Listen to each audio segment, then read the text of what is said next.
C'est vrai. Donc, à un moment donné, là, on a des communiqués comme quoi ils pétaient des paliers toutes les semaines.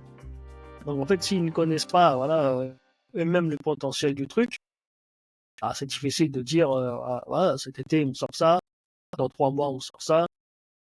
Au-delà de la Ouais, course au développement, il y a aussi une course à la communication, j'ai l'impression.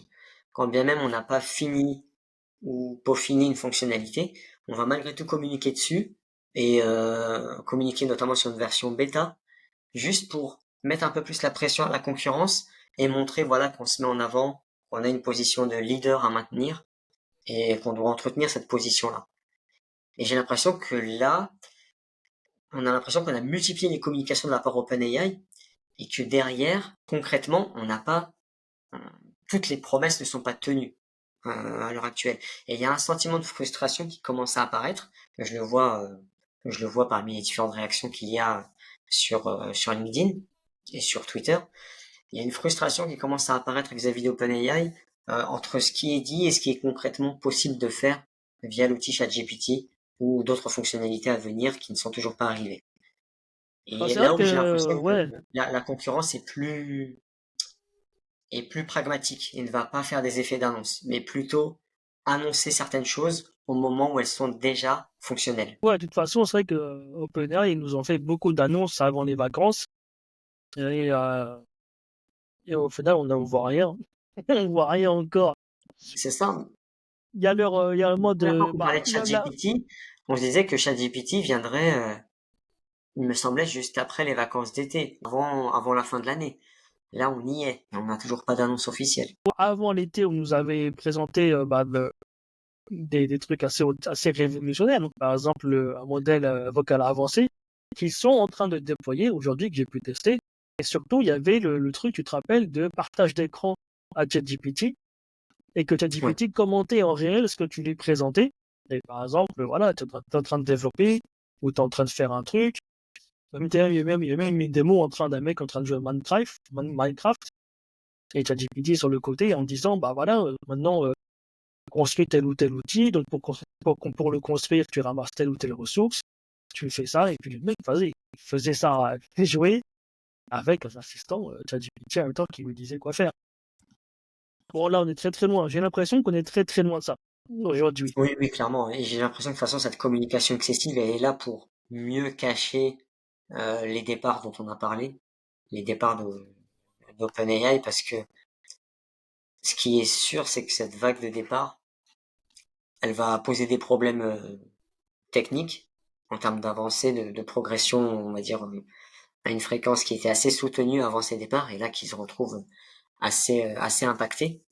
Parce que on a eu vraiment des leaders qui sont partis, hein. On a eu la CTO qui est partie, on a eu des directeurs de recherche aussi qui sont partis, et du coup on se retrouve avec des pertes de leaders dans la société d'OpenAI et qui forcément pardon, va affecter la capacité d'OpenAI à se maintenir en tant que leader et à maintenir son avantage concurrentiel Ouais. à l'occasion d'un pot de départ en entreprise. Voilà, j'ai un budget de 1500 $ et je souhaite être livré à cet endroit-là, qui n'est pas très loin de votre restaurant. Derrière, ben, de son côté, le livreur, enfin le restaurateur, va répondre à ce robot, même il n'aura peut-être pas conscience qu'il s'agit d'un robot parce qu'on est vraiment dans une conversation fluide, très humaine avec les tons, les émotions qui sont changeantes dans les timbres de voix. On perçoit difficilement qu'il s'agit d'un robot à l'autre bout du fil, mais finalement le restaurateur va se prêter au jeu et verbalement va indiquer, ok, ben voilà, ça rentre dans les clous en termes de critères. On peut vous livrer dans les 10 minutes qui suivent vu que vous n'êtes pas très loin. Et le robot va répondre, ah bah c'est cool, vous n'êtes pas très loin de chez nous. Et voilà, ça se fait comme ça se présente comme ça. Et j'ai trouvé ça bluffant comme démo. Ça reste une démo.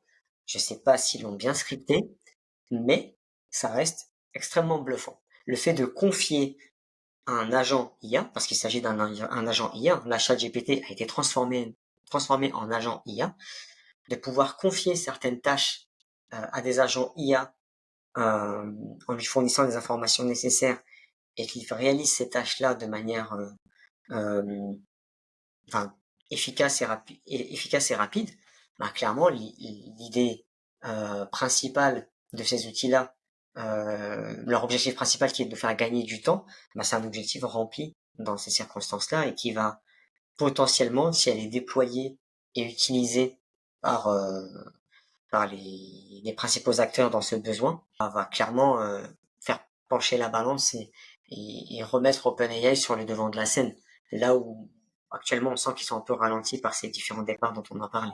Bon, je pense qu'on arrivera à ce genre de truc, c'est un futur plus ou moins proche. Par contre, là, moi, je dis attention, c'est que il y a quelques années, on a eu la même démo de la part de Google. Exactement la même. C'est vrai, j'ai un vague souvenir. Tu as Et raison. ouais. Où, par contre, là, on faisait pas une commande, mais leur assistant virtuel réservait une table dans un restaurant. Oui, je m'en souviens maintenant. Bon, Et alors, même depuis, aujourd'hui, et depuis, bon, on n'a rien vu, hein. Et depuis, on n'a rien. Bon, heureusement que je vous ai pas partagé la démo, hein. Si c'est pour casser derrière, c'est pas tu me connais, moi, je suis la voix du passage. grave. Non, mais c'est impressionnant. Après, c'est sûr que, voilà, il faut y aller. C'est pas parce que c'est OpenAI que l'IA c'est super hype en ce moment qu'on va avoir ces trucs-là demain. Il y en a qui sont frottés à ça. Bon, bah, on verra. Mais c'est sûr que ça va arriver. C'est sûr que ça va arriver.